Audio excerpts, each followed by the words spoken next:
ზოგი ამბობს, რომ სცენაზე თუ იპოვით გაღუნულ ლურსმას უნდა აიღო და ჭიბეში ქონდეს მართალია? არ მე ხარ ის ცალი სად ვეძებოდი სადღა არის ლურსმნები და არა ეგეთიც რწმენები არა მაგრამ მე მგონი უფრო მაინც რაღაცა ესე ვთქვათ მაგალითი რასაც უყურებ ალბათ მაგის მსხვერპლი ვარ ხო ცუდი გაგებით არ გულისხმობ ნანი ყოველი გასვლის წინ გულმხურვალეთ ლოცულობს მგონია რომ ამ ლოცვას გარდა იმისა რომ ნუ რაღაცა რწმენის და მართლა თავისი ძალა აქვს ასევე ვფიქრობ რომ მედიტაციის ესე ვთქვათ ეფექტი აქვს და ამიტომაც ძალიან ეხმარება და მეც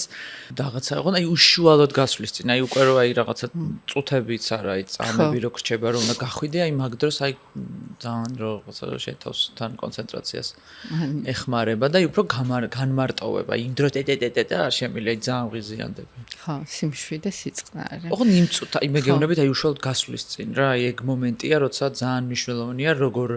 როგორი ესე ვთქვათ მომზადებული იქნები რა გადაცემის სპონსორია ფინო როცა სახლში სიმყუდროვეა